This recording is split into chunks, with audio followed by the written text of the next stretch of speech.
I want you to remember this line that I'm going to give you at the beginning of this video, because as we go through this whole thing, you guys need to understand that, and this is the line, it is not a case of either or, but rather both and. When we talk about the context of Master Xehanort being the teacher, this teacher to the new generation of Keyblade wielders.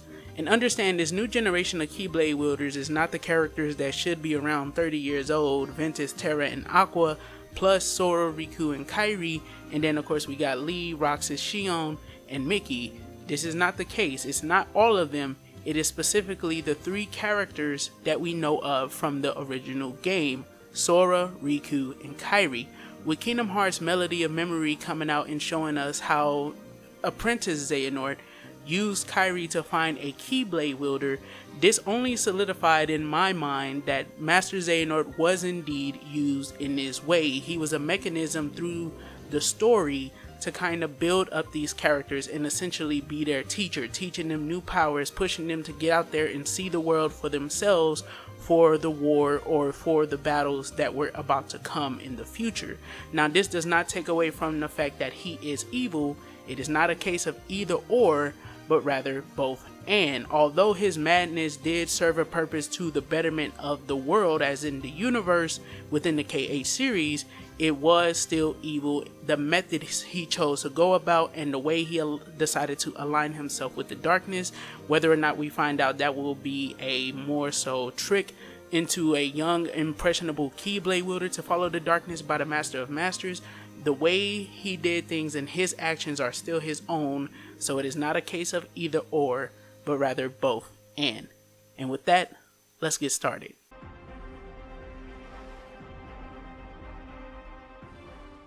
In Birth by Sleep, Master Xehanort is introduced to us properly for the first time.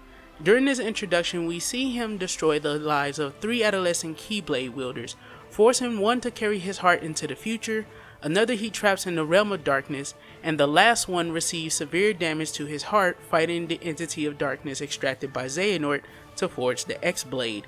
But what if I told you these 3 individuals were mere trials of Xehanort's plan to prepare a new generation of Keyblade wielders? And this is not to suggest a case of whether or not Master Xehanort was evil or doing evil for the sake of good, not a case of either or, but both and.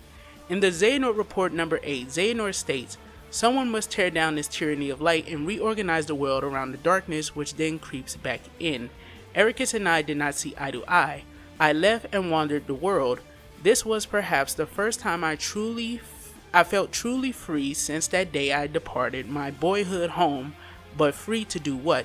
I had already shown the mark and become a Keyblade Master, but having been passed over as a successor, all that remained to me was the road of teacher. Ordinarily, Keyblade Masters take pupils under their wings, malleable minds, in which to impress the precepts of the Keyblade wielder and keep our profession alive for generations to come. Was my time drawing to an end, then, after all I had accomplished since casting away the place of my birth, surely waiting for a quiet death would not do, not when there was still so much I needed to see for myself. Powers help me, I thought. My body is so old." This would give us our first indication that teaching a new generation was indeed a prospect of Xehanort's. However, due to his fear of dying and leaving the world to its course, these plans delude into the story that unfolds in Birth by Sleep. Xehanort will later discern his actions in Dream Drop Distance, and since we all know what happened in Birth by Sleep, allow me to be concise. All of Birth by Sleep is coincidental. Fate effectively forces Xehanort to make the steps he does. Out of self-preservation for the next line of Keyblade wielders, a group of children who will grow up on a world that's just too small. And to add further context to this, what this essentially says here, from what he says in the Xehanort report and just what I said at the ending, is that what Xehanort is essentially doing within Kingdom Hearts Birth by Sleep is, first, it starts off, because think about it, he trains Ventus. First, it starts off as a layer of him wanting to teach Ventus to control his own darkness, and then that becomes, in another report he states, a means for him to live longer. So you see, it kind of diverges from the path. While he found Ventus and wanted to teach him, once he realized the darkness that was within him, it became a whole nother thing. So it kind of bridges. It's kind of like teaching. Oh shit, I can use this boy to go off into the future. But then, of course, after he breaks Ventus, coincidentally, he finds out about Ericus's pupil, his prize pupil, which is Terra, the one he loved the most. And like, admittedly, he truly loved Terra the most. He found that there was another way into the future. Remember the line he said to Terra in the secret episode. You were just one of the many, or you are just one of the many roads I may choose to take. Trust me, I made certain of that. And that's true, because we see Xehanort has multiple different plans of ensuring that his heart will one day come back in the future to participate in the Keyblade War we see within Kingdom Hearts 3.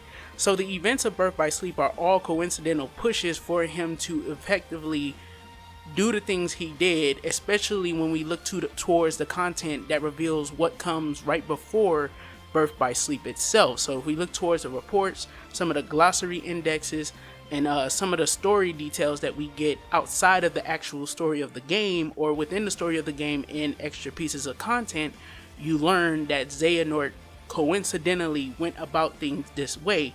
And when we reach Dream Drop Distance, of course, we know he says that he went the wrong way about trying to achieve his goals. But we'll talk about that more later on. Let's move on.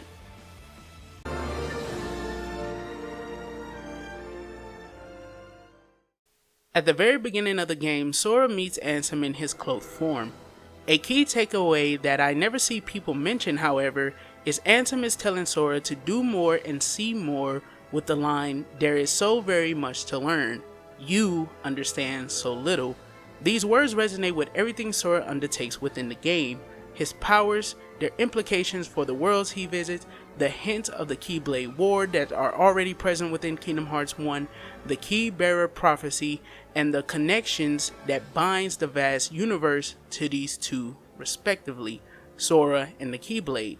Conversely, the boy who was actually chosen to wield the Keyblade has his first seeds of darkness sprout within him during these moments, following in the footsteps of a young man who once stood on that very same island.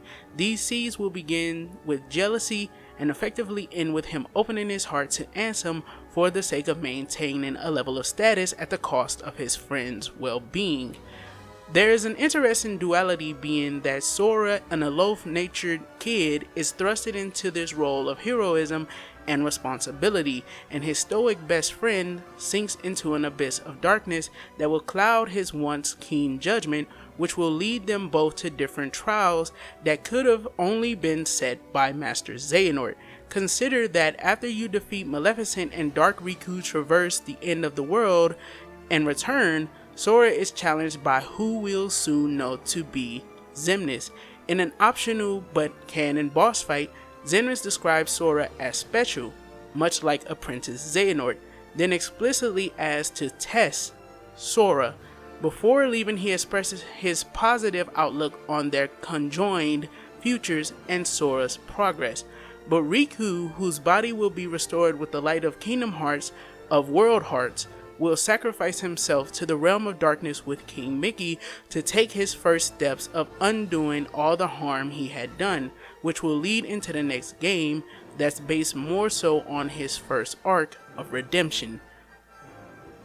So, once again elaborating on what happens in Kingdom Hearts 1 when it comes to Xehanort being a teacher.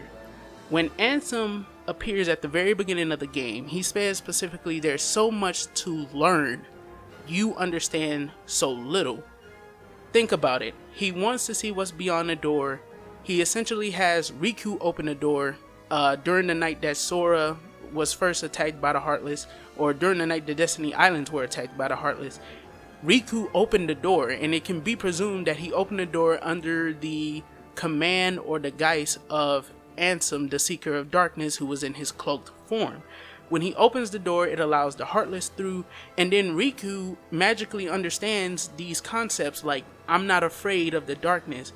Is this something that was told to Riku about the darkness? Well, we saw within Kingdom Hearts Recoded in the scene that Data Riku shows to the gang that Riku did meet Ansem in the place where Sora defeats the dark side in the Destiny Islands. This is a scene that truly did happen, but the difference is it's used in the context in Kingdom Hearts Recoded for Riku to get the data of the journal, versus in reality this was a meeting that happened between Riku and Ansem that we had never seen. So it was kind of like a revelation within that game that showed us that they did have some type of connection to each other during the night that the Destiny Islands were destroyed by the Heartless. However, when it comes to Sora is being pushed by Ansem to go out into the world and learn more, observe more, and really, I guess, start to think about what truly matters to him and what truly matters when it comes to the sake of the world. Again, going to Memory of Melody, Apprentice Xehanort used Kairi to find a Keyblade wielder. Due to the fact that Riku was susceptible to the darkness, the Keyblade surpassed Riku to go on to become Sora's. This is why Ansem, in his cloaked form, visits apparently Sora first, and the line that he leaves him with is, "There is so very much to learn, you understand so little." Ansem, or Apprentice Xehanort, in Melody of Memory says, finding the Keyblade wielder represents hope.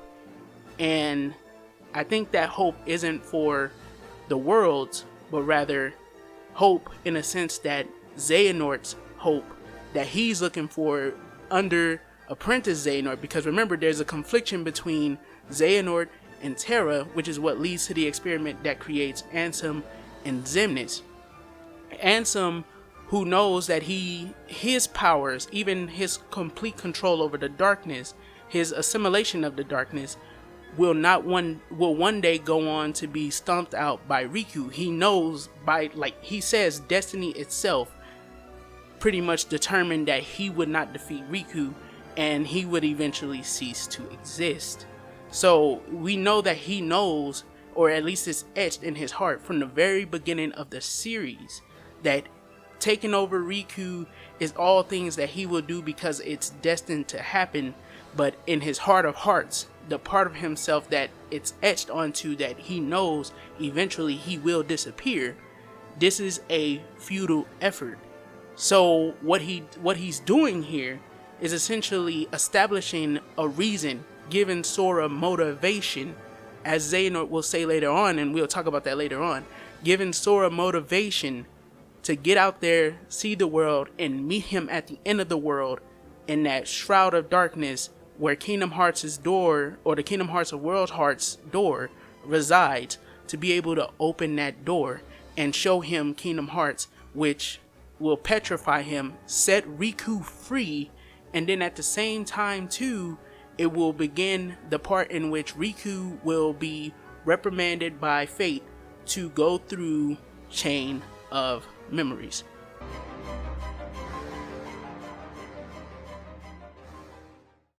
Within Castle Oblivion, Riku awakens to the voice of Diz under the illusion of Ansem, the Seeker of Darkness.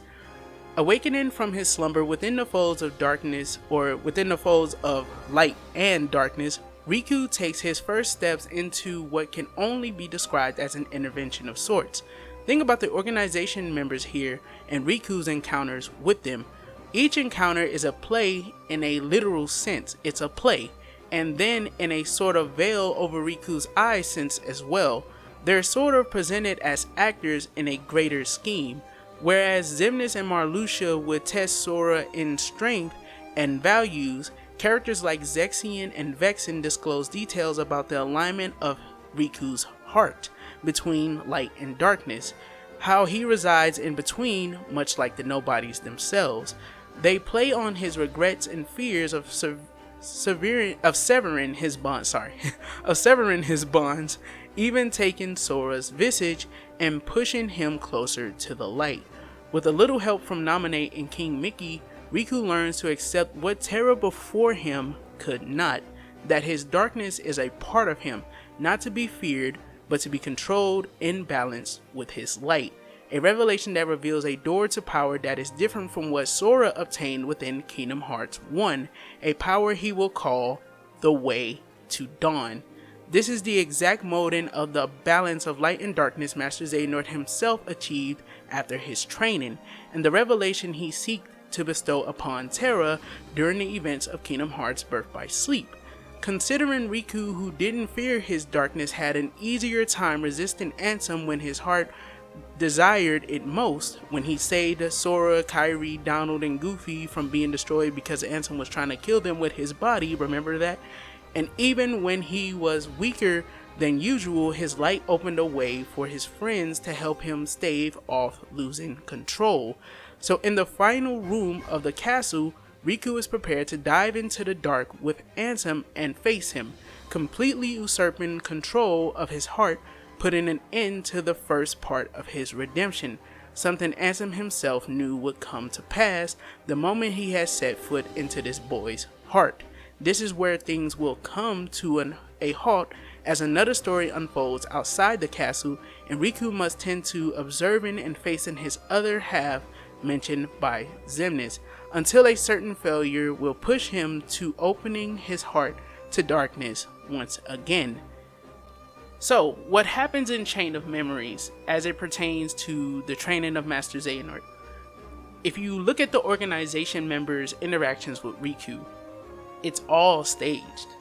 All of it. Like, even more so than Sora. Sora's is staged too, but Sora's story is more so just kind of them trying to corrupt Sora. It's kind of the first hints of them trying to take Sora within Kingdom Hearts Dream Drop Distance. It's kind of like a first version of that, but instead of staying true to what Xehanort wanted them to do or what Xemnas wanted them to do, they try to take him for themselves so that they can try and stomp out the rest of the organization, have him destroy Xemnas so Marluxia could take control over the organization. But while trying to usurp power, Axel was already entrusted by Isa or Saïx to crush Marluxia, which he winds up using Sora for that purpose instead, which leads us to the ending of Sora's story.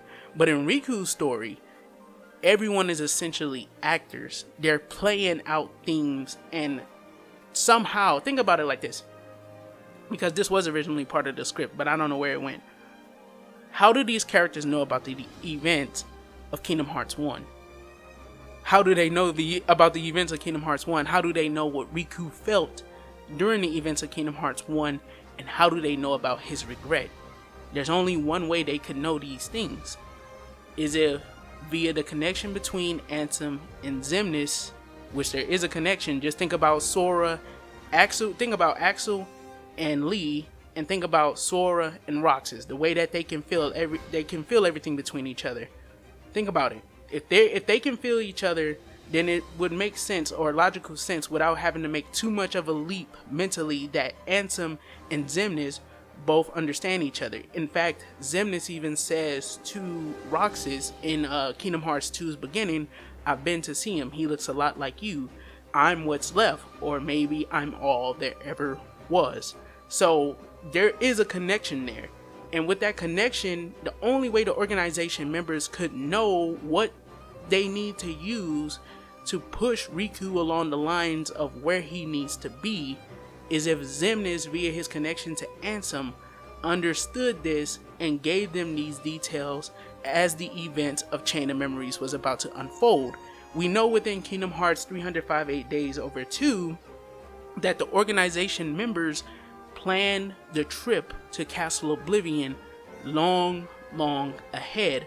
Remember, Roxas was created during the moment that Sora released his heart to release Kairi's heart, to give her her heart back and save her from, or save her body, her projection from her heart, from despair during the events of Kingdom Hearts 1. But whenever he does this, Roxas is created and he arrives in Twilight Town. When he arrives in Twilight Town, Xemnas retrieves him, and then he goes off to face Sora within Kingdom Hearts 1. Interestingly, he knew exactly where Sora would be, he knew about Roxas, and then he also knew about him not being whole. Because of him not knowing that he's whole, we can assume that information is passing from Ansem and Xemnas. They both know and understand the same things. And we see something like this when we see Braig or Xigbar interact with Ansem and Xemnas within Kingdom Hearts 3, in which they both have a clear understanding of what each other is thinking, in which when Ansem says, if he strays from the path that we lay, we destroy him. And then Xigbar says, but if we destroy him, then we won't have a 13th vessel. And then Xemnas says, this is why we always have more than one iron in the fire. So he's pretty much speaking in Ansem's stead. So it can be assumed that they do have a connection in which information potentially is passing between the two. So let's move on. During this time, we reached the part of the story where Xehanort's plans, or Xemnas' plans in his stead, reversed back to his initial plans of creating the Keyblade War. Suspecting that Sora's nobody Roxas will eventually lead the organization with the recollection of his memories with the suspected failure at Castle Oblivion, he frames a plan to keep the Keyblade at his side, or at least a copy of its power, to fulfill the goal of maintaining the Kingdom Hearts of people's hearts, for the purpose of creating the 13 Seekers of Darkness before Master Xehanort can be reborn with his defeat at the end of Kingdom Hearts 2. An organization member by the name of Xion is brought into the ranks before the events of Chain of Memories. This maintains our character's presentation of always having plans to circumvent any causalities that will lead to the derailing of the overarching goal, the Keyblade War of 7 versus 13. As in, the purpose of this video is not either or, but both and. There's elements of Xehanort's plan preparing Sora and Riku for what comes next, while at the same time believing he was destined to dictate destiny. By the end of this game, Riku will be pushed by Roxas to fully and totally accept his darkness, and thus his visage simulates the remnants of Ansem latching on to his guilt, fear, and self-loathing, which will lead us into the next game in the saga. And before we can get to Kingdom Hearts 2, I have to update once again. Kingdom Hearts 305 Days Over 2 and its pivotal role when it comes to the overall plot as we reached games like Dream Drop Distance and even Kingdom Hearts 3 itself became more clear. This is the point in which Xemnas, who knows that Sora is sleeping for a year, Sora is off under the protection of Diz, Riku, and Naminé, and remember, Xemnas is not as strong as he is by the end of Kingdom Hearts 2 yet. So this is why he doesn't just does a full assault on, Naminé, Riku, and Diz, and just retrieve Sora at this point and then connect him up to the Kingdom Hearts of People's Hearts, which he doesn't even have yet. It isn't complete in totality. Remember, the only way it becomes complete is by Sora waking up within Kingdom Hearts 2, going through the events of that whole game, and when you reach the world that never was, that's when the Kingdom Hearts of People's Hearts is even almost nearly complete. It still isn't complete by the end of the Kingdom Hearts 2. So he never completes the Kingdom Hearts of People's Hearts. So with that in mind, we know that within days, Xehanort, or Xemnas in Xehanort's stead, is starting to develop the plans that will ensure that he is the person who dictates destiny in the future. It's a case of not either or, but both and. Xehanort is sitting here, or Xemnas is sitting here in Xehanort's stead, allowing for the Keyblade to be used under him through Roxas. However, he knows that with the failure at Castle Oblivion, due to the fact that Marluxia, Larxene, and some of the other members tried to do the coup, and then what happened with Riku, remember, young Xehanort says in Dream Drop Distance, Riku was their first viable prospect for becoming the 13th Seeker. But due to the fact that he gained immunity in Chain of Memories when he defeats Ansem, he lost the prospect of him being the 13th isn't viable anymore. And with him not being viable to be the 13th Seeker anymore, of course, they will have to move down the line like the Keyblade did, because after Riku is mentioned by young Xehanort, what's said next? Roxas. Now there was a worthy candidate, but he became too aware of himself and rejoined with Sora. Xehanort has the whole future etched into his heart the whole time. So Xemnas, Ansem, young Xehanort, and Xehanort himself, they all know what will happen in the future. This is why Xehanort is capable of planning out all of these plans. It makes sense when you use the time travel in Kingdom Hearts 3. Xehanort knows, and with his unwillingness to let go of being the person that dictates the future, the events of 305 Days Over 2 take place. And I'll elaborate more on that within Kingdom Hearts 3. As of right now, let's get into some Sanctuary, baby. After the events of Days, Riku with the help of Mickey lay out a path to catch Sora up with current events. Sora reawakens to an overlooming or everlooming threat of war. The Heartless have become stronger and more organized as they march through the cosmos to Xehanort's Kingdom Hearts of People's Hearts. But important to note is the weird way Xemnas and the rest of the organization allow Sora and Riku to derail their plans. This will be mentioned by young Xehanort in Dream Drop Distance when he shows gratitude to them for cutting the weak from the shaft, allowing for the organization to become stronger before they can be turned into the 13 Seekers, a trend we will see come around again at the end of the third numeric entry, or Kingdom Hearts 3. But for now, the things to take note of is how the organization seem more interested in tearing Sora and Riku away from each other than actually fulfilling their goals.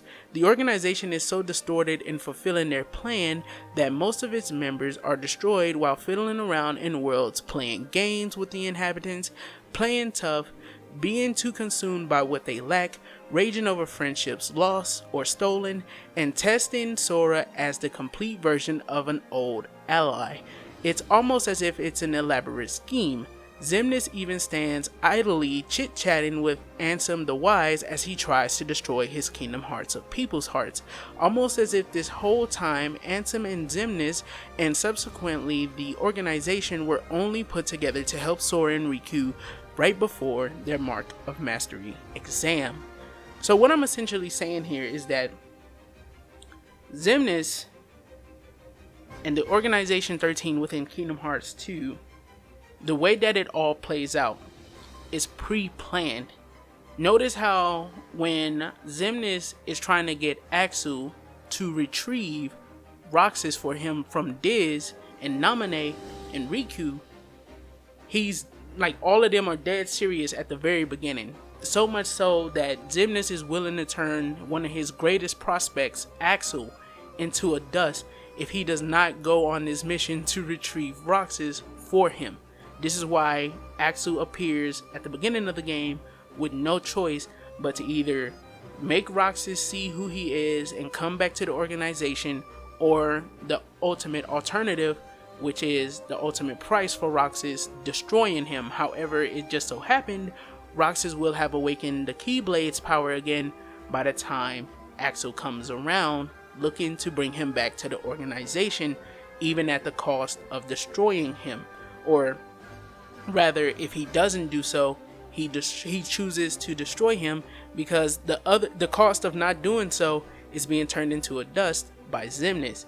And we know this is the case, that of course this is all an elaborate scheme. It's a setup, it's a play, in the same way that Kingdom Hearts 1 was a play, because we know that young Xehanort himself has the appointed path etched into his heart. The appointed path that's etched into his heart is the events that will lead to the second Keyblade War. The second Keyblade War. I know I messed up. I know I did it. The second Keyblade War. The second Keyblade War that we will see within Kingdom Hearts 3. So everything that comes before can only ever be so much as a play from the rest of the characters.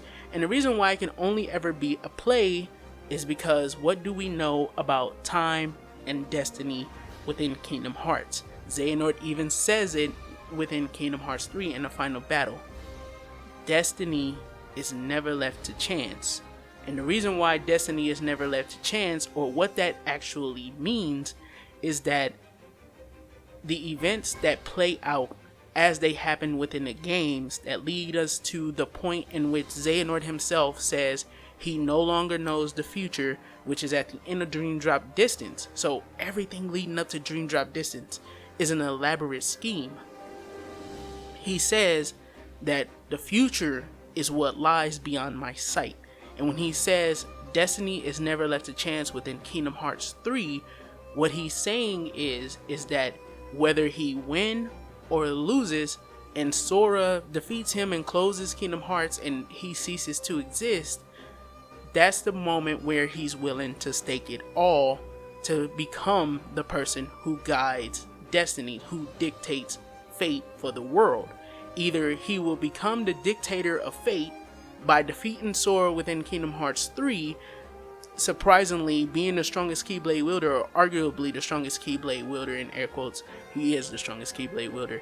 Either he can be defeated by his best prospect, which was Sora, who he tries to take for himself, and that's why he tries to take him for himself, or he defeats Sora and becomes the dictator of destiny. But everything as it pertains to Kingdom Hearts 1 all the way to Dream Drop Distance is all an elaborate scheme. Young Xehanort knows the appointed path in which destiny finally concludes whether or not he is to be who he wants to be, or if Sora will take his place. And that's important to remember as you realize that young Xehanort and why he appears at the beginning and the ending of Birth by Sleep without there being anything in between to show their past besides the one time with Ericus. You realize that's the one time we see Ericus and Xehanort at what's supposed to be a point before even Terra and Aqua are around, because we know Ericus had the marks on his face when he meets Ventus. So we know Xehanort knows the appointed path, and at the same time too, when young Xehanort appears at the beginning and at the end, that's the moment at the beginning where he leaves to go on his journey that will lead to everything that we know the Kingdom Hearts series has become. But when you consider that that's the moment when he leaves, he pops up as the secret boss of the game. Notice how secret bosses are always canon stuff. It's always canon stuff. He pops up as the secret boss of the game because, as he states in Dream Drop Distance, you can only jump to one place in time, but time does not flow regularly for you, so he won't age. He won't age those 10 years. But what he's doing is jumping to this point in time to ensure that everything goes the way that it's supposed to for us to reach Dream Drop Distance. But before we can get to that, we have to go through one more game. And that's getting digitized into the digital world, baby. It's time to digital Sora, nigga. You thought I was gonna say Digimon.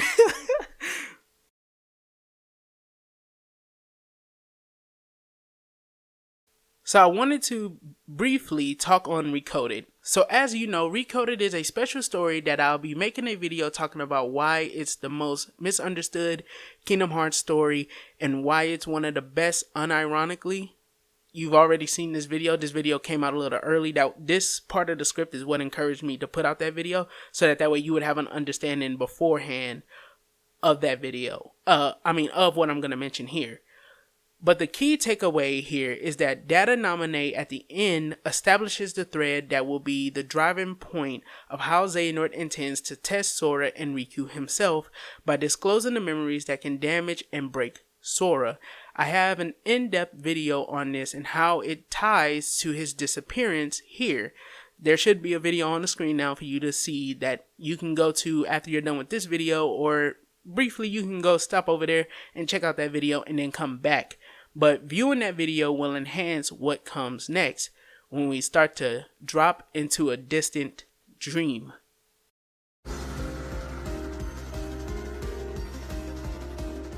During the opening of this game, Sora and Riku are put into a slumber that will bring them in contact with the sleeping worlds from the events of Kingdom Hearts 1. What's important to note here is over the course of the game, young Xehanort indicates that Ansem's defeat was not something that ruined any of Xehanort's plans. When he tells Sora Ansem was on the island in Kingdom Hearts 1 to ensure that Sora would be in the sleeping world the day Sora meets young Xehanort, this could again only be the case if everything leading up to this point was already pre-planned, including the downfalls of Ansem and Xemnas respectively to reach this point. But during this slumber, Riku witnesses Ansem as he appeared in Kingdom Hearts 1, and in an attempt to stay close to Sora, journeys into Sora's heart instead of the heart of the Destiny Islands to be sent onward to the sleeping worlds, potentially ones Sora wouldn't visit. So the reason why we play through the same worlds, I'm gonna stop here real quick. The reason why we play through both worlds, the same worlds in both stories, is because, as we know, Riku jumps into Sora's dreams. So the projections of the dreams that he sees, or Riku partakes in, is projections of worlds that Sora goes to while actually traversing the sleeping worlds. Understand that if you pay attention to what's talked about by Joshua in Traverse Town, that's what's essentially being implicated, outside of the fact that it's pretty much told to us plain as day by Ansem, the Seeker of Darkness, at the end. So, of course, that's pretty much what I'm indicating there. During this exam, Sora and Riku run into remnants of the Organization 13 who have their sights set on Sora to join them as their 13th Seeker. Riku will also be visited by young Xehanort, where more depth into his training by Xehanort is also found, even stating that Riku was their initial prospect. But due to his resistance to darkness, Northern Riku wouldn't be as fruitful as doing it to Sora. So after traversing the sleeping worlds and finally reaching the end of the appointed path, we see the dualities play out as Xehanort's teachings become more apparent than ever before. During Riku's final moments within the Fantasia world, young Xehanort appears to him and says that with the experience of his time in the realm of sleep, his way to dawn has finally reached twilight. His immunity, his resistance to darkness, has matured, and by trapping him in the folds of darkness inside Sora's heart, think about who finally meets their end. The Phantom of Ansem that plagued him from Kingdom Hearts 1 to Kingdom Hearts 2 all the way up to this point rears its head one last time, and Riku effectively makes them one at last. He completes the cycle that Xehanort considers to be a failure with Terra, who could not control his darkness. However, Riku, in the words of Xehanort, performs on a grander scale than he could imagine. The proof that Xehanort was building him up to master darkness. The reason the BBS trio was considered a failure is cause, as Xehanort says, he had lost sight of the true way to obtain his goals, whereas Sora will be Xehanort's latest victim as Riku surpasses Xehanort's expectations. So, and let's stop right here again. What's important to take away from this is that for some reason, if everything that I've told you so far, everything that I've pointed out so far, has not convinced you that it's a case of both and not either or, as in, is he evil or is he teaching these characters? This right here just solidifies that they're gaining data, observing progress, and pushing these characters to go even further beyond.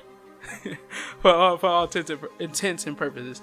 They're pushing these characters to go even further beyond, indicating, young Xehanort indicating that Riku was their initial prospect. However, he exceeded the expectations that they had for him. And the expectations that they had for Riku was for him to be not controlled by gain control of darkness, but Riku's path took a whole completely different course. He gained immunity to darkness. Like, he can control light and dark simultaneously, and when it comes to being corrupted by either side, because remember, Xehanort said in his Xehanort reports, there is such thing as being corrupted by the light. There is such a thing as being corrupted by the light. It isn't as dark, of course, as darkness to where you do fucked up shit to people purposefully, but rather you become so set in your ways that you're willing to destroy the ones you love, as we saw with Master Ericus. Xehanort says, I think in Kingdom Hearts 3's reports, or another game's reports, that he knew he could push Ericus to do the things that he did as it pertains to Ventus and Terra when he dies because of that. So he knew that that weakness was already there. That's corruption by light. Corruption by darkness is what we see, stuff that we see Xehanort do. So he exceeds Xehanort's expectations. He can no longer be corrupted by either side, light nor darkness, and this is solidified when he finally faces the phantom of Ansem, the Seeker of Darkness, that has been following him around all of this time. So let's move on. And to clarify, this is not grasping at straws. Not at all. At the end of Dream Drop Distance, when Xehanort is revived in totality, he says to King Mickey two statements. Destiny is never left to chance, and I merely guided them to their proper places. These two quotes at the end is indicative of what I said earlier. This is not a case of either or, but both and. As to say, Xehanort is teaching them through experience, the way he was taught. Remember, he traveled the worlds. He was taught through experience everything that he knows. If you read the Xehanort reports, it shows that he learns all of this stuff by experience. Most of the stuff that he knows by now as an old man comes from experience, and he did the same thing to Sora and Riku. Whether or not he corrupts Sora is a swing in the dark at destiny, at fate. It is the future that lies beyond my sight. He attempts taking Sora for himself to confirm as in Sora's place in destiny. This is why the failure is already part of Xehanort's plan as he conjured it. What is destined shall be, if you will. Have you ever considered why Sora fails here in the exam, but when he was forced to take on two halves of Xehanort, he seemed stronger than the two of them could have imagined? Because Sora is dumb, of course. The way Dream Drop Distance plays out is basically Xehanort tries to take Sora for himself while also preparing him for if that prospect is not in the cards. If it's not ordained by destiny, so how does Sora prove himself like Riku, and does this line of thought get cemented at the ending of the saga? Well, let's take a look. And before we can move on to Kingdom Hearts 3, I want to stop one last time. Hopefully this will be the last time. I want to stop one last time. And the reason why we're stopping here is because I want to make clear that last paragraph. This last paragraph basically indicates that Xehanort himself, while he knew the future leading up to this point, or at least he had some version or some recollection of the future etched into his heart, he knows destiny is never left to chance, which he tells to Mickey, and I merely guided the BBS trio to their proper places, as in what happened to them was what was going to happen due to destiny. He can only act in the realm of what's possible as what destiny deems to be ordained, what destiny has in store for the characters. And at the end, you'll learn what destiny has in store for you, Xigbar. He can only push these characters to where they will be as destiny has ordained. When it comes to Sora, taking him was nothing more than a pitch in the dark. It was a can I have him situation, more so than a I know I will have him by the end. I must have him by the end. It is a can I have him. That's what happens in Dream Drop Distance. When he fails, notice the plans aren't derailed. When Xigbar gets all up in arms, what now you old coot? We're out of time. Xehanort smiles and just simply sends Aiza to attack Lee. And the reason why he does this is because he knows that they're not gonna recapture him. They're not gonna get the chance to take him again. The point is, if this is what shall be, since what is destined shall be. Let me say that. Since what is destined shall be, then so be it. War is what will occur, and he uses Aiza to signify that regardless of what happened here, that wasn't the point. The point was he was just attempting to take him. So if he can't have him, then the war is still on. That's what it indicates. It indicates that the war is still on.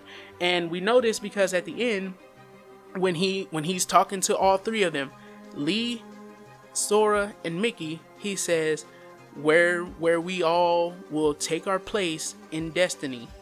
We all will take our place in destiny at the Keyblade Graveyard. And he disappears. So yes, the plan was to take Sora, but it wasn't so vital to his plans that not taking him should have derailed his plans, and Kingdom Hearts 3 should have been all about another plan of taking Sora, because he knew after those events taking Sora more than likely wasn't in the cards. This is why they now come up with multiple different contingencies within Kingdom Hearts 3 to ensure that they still have their 13 for the war. When Xehanort is revived, he found Terranort's body first because he knew where Terranort fell at, which we never get an indication of where he fell at to be revived to, his body at least to be revived to, but we can assume it's either the Keyblade Graveyard where the organization was seen spending time, we saw them spending time there, or it could have been when he fell in the Radiant Garden, but we don't get any indication of that. So that's the only thing, that's one of the things I think Kingdom Hearts 3 missed. Like, there's things that Kingdom Hearts 3 missed, but the stuff that people bring up is no.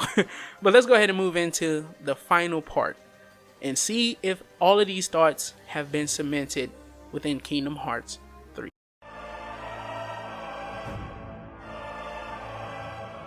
Finally, we have come to the end of the saga. If what I'm proposing has any truth to it, this game should leave us with our answer. We know by the end Xehanort bequeathed the legendary X-Blade to Sora, a moment that's met with a lot of confusion and naysaying. People have literally gone on rants here on YouTube about the change in Xehanort's character, and even worse, how he didn't deserve his ending, but both of these sentiments are wrong. Xehanort does not change at the end of Kingdom Hearts 3. As we get into it, you'll understand this, but he also did deserve to pass on with a smile on his face and the comfort of his brother, Ericus. Consider the Xehanort reports. Xehanort has always been a warrior of the light. He sides with darkness because the side of light does not grant the abilities or allow for the actions he takes to reach his goal. In Birth by Sleep, he tells Braid characters who side with the light can't even steal hearts. This is also true for Norting. Characters of light who join hearts with another are supplementary and they strengthen and enhance the characters, but the characters that side with darkness who join hearts wrest control over others, blurring their sense of self until they finally assume complete control. The nature of the heart dictates what is possible when one utilizes the Keyblade and its powers. Seeing himself to be chosen and vital to the end of the tyranny of false light, those who pollute the light with their hidden darkness, Xehanort's goal is synonymous in Kingdom Hearts 3 as the one he proclaims in Kingdom Hearts Birth by Sleep. Will we be found worthy of the precious light the legend speaks of is a shortened version of what Xehanort tells Sora by the end of Kingdom Hearts 3. Darkness spread across the world like a plague. The light, the symbol of the world's hope, was devoured by shadow, leaving nothing but ruin and utter failure.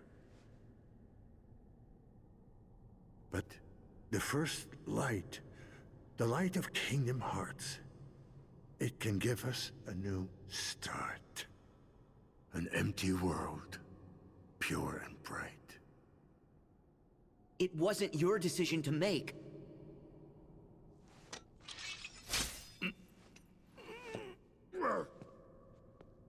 Then whose was it?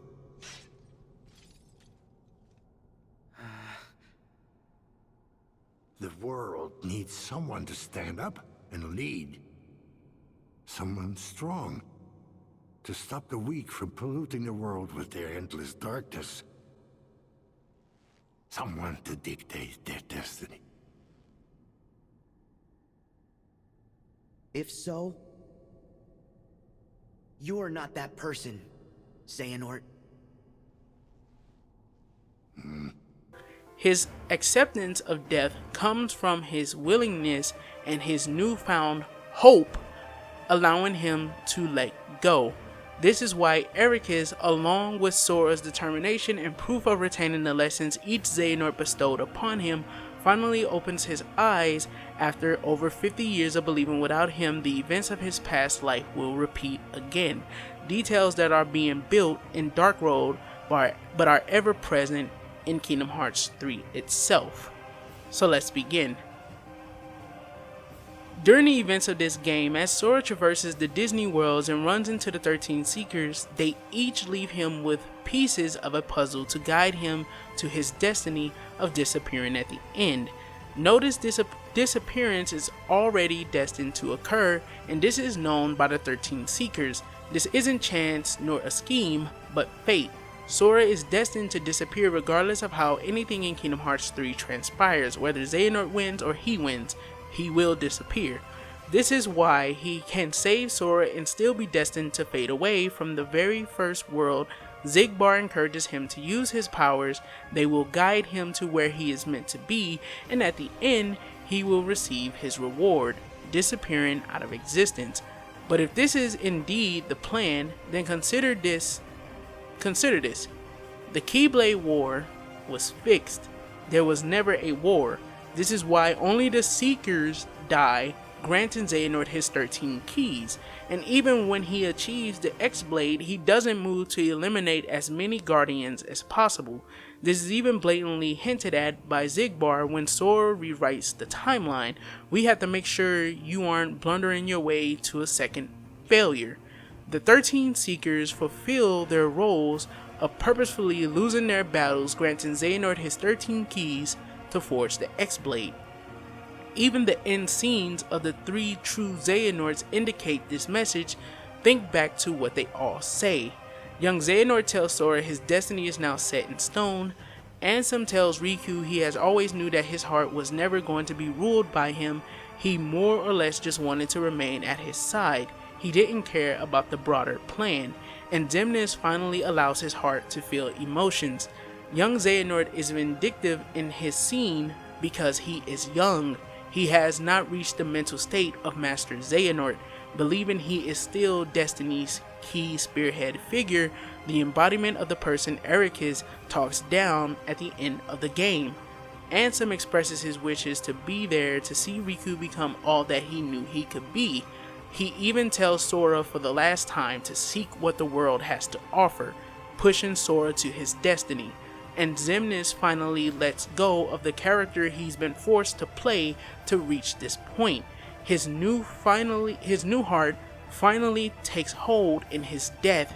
In Kingdom Hearts 2, he vives for eternity, the fear of death that is also present within Master Xehanort as well, proven even all the way back then he has a heart.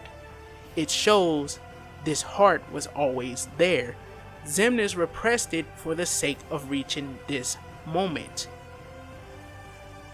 And finally, Xehanort himself. The 3 true Xehanort's final words are felt all over the cutscenes in the final confrontation.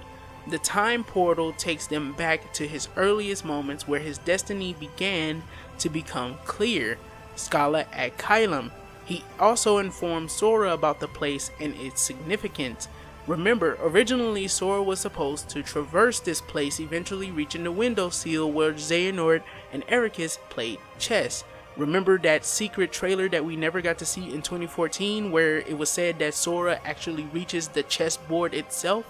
He was supposed to learn stuff here, but we didn't get to see it within Kingdom Hearts 3. Whatever was going to happen is either lost to time or is being recontexted into the future of the story, potentially when Sora returns. When Xehanort throws him into the water, he sees the last remnants of Daybreak Town, the giant clock tower, and is shocked by it as Xehanort descends down, proving that it is the clock tower that makes him make that face of being confused, and at the same time too learning this information that apparently there was a town under this so-called legendary place for all Keyblade wielders. There is more to seek, so go forth now and seek it, was the last words that Ansem gave to Sora. And it seems like Xehanort is making him see all of the things that will potentially guide him in the future during this confrontation. When Xehanort loses to Sora, he puts up a facade about being chosen to lead the world's destiny. He was chosen to end the tyranny of false light, but he wasn't. We learn in Dark Road he wasn't born on the prophetic Destiny Islands, but instead he was born in Scala at Kylam, which is something young Xehanort may not know, but could possibly be a driving factor for the darkness to be able to call to him at the beginning of his journey. If he learns this revelation at the end of Kingdom Hearts Dark Road, either way, he maintains the facade.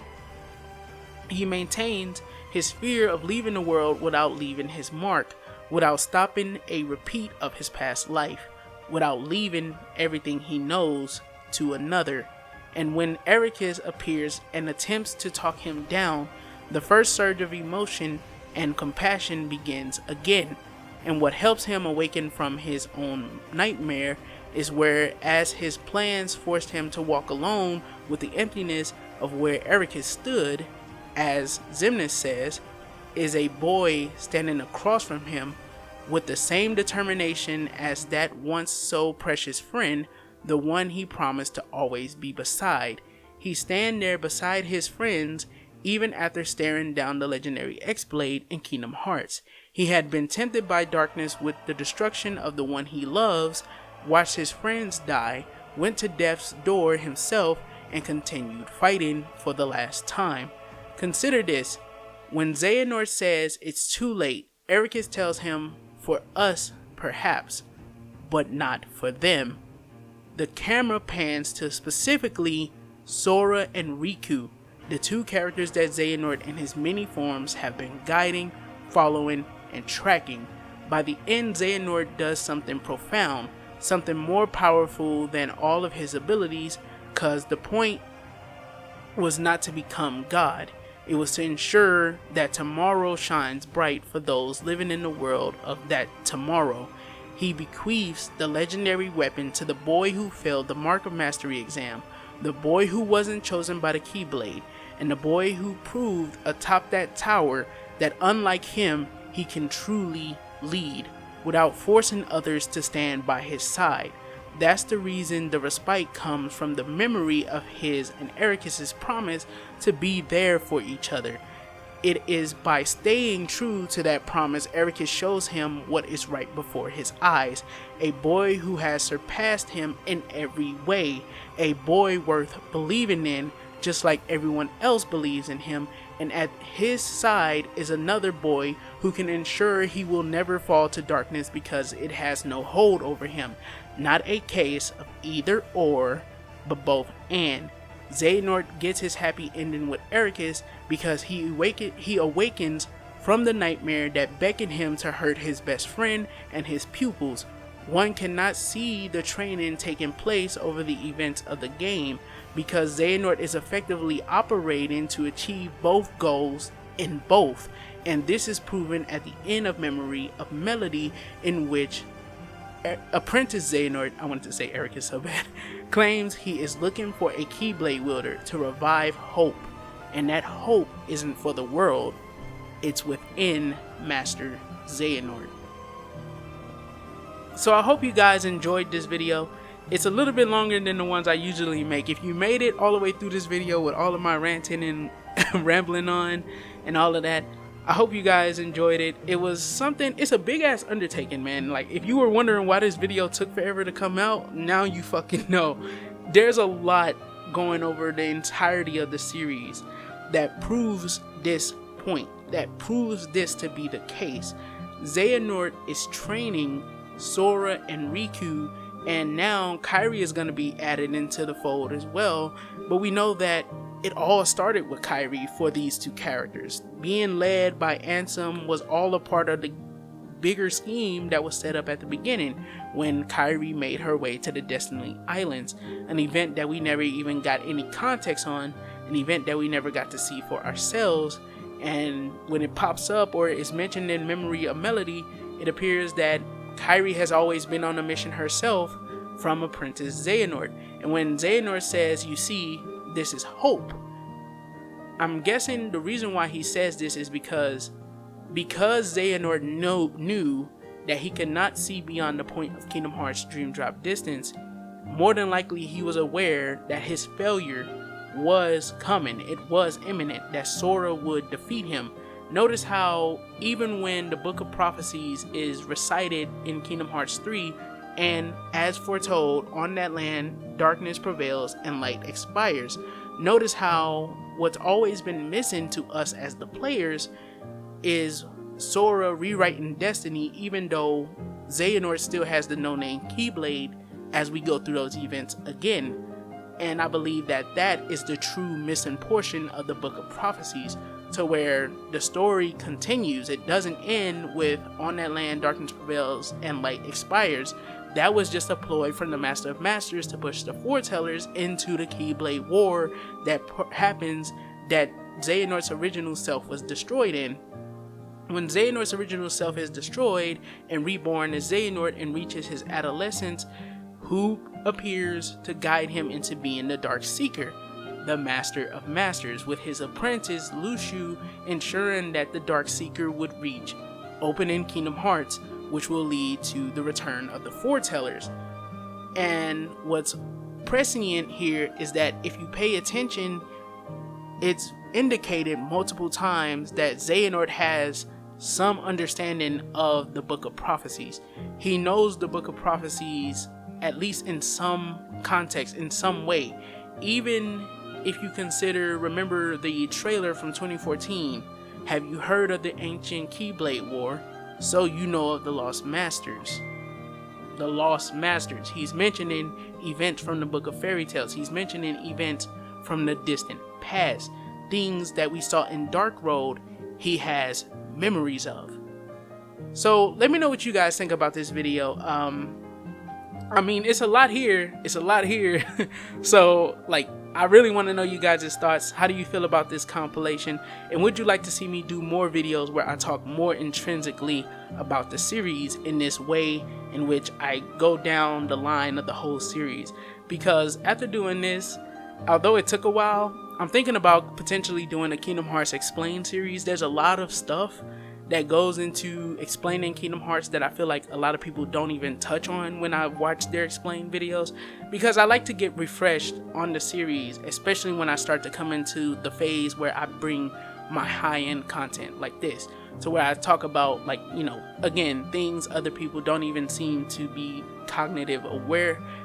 have cognitive awareness of, like Xehanort teaching Sora and Riku. Like, I'm pretty sure a lot of you guys, this is going to be the first time where you even potentially hear about something like this, that he was a teacher to them, and that even if you had it in your mind, as far back as it goes, to where even Birth by Sleep and Kingdom Hearts 1 are involved in this elaborate scheme to set up how does he train an actual Keyblade wielder to become Sora's, to become Riku's, and how it effectively comes true before his death, which will lead into the future in which these characters can potentially stand up to threats like the foretellers. I don't think anyone can stand up to the Master of Masters, I'm just going to be honest. But how these characters can potentially now stand up to the foretellers. I hope you guys enjoyed it. Don't forget to take care of yourselves and take care of each other. Be kind to each other. And I'll catch you guys in the next one. Peace the heck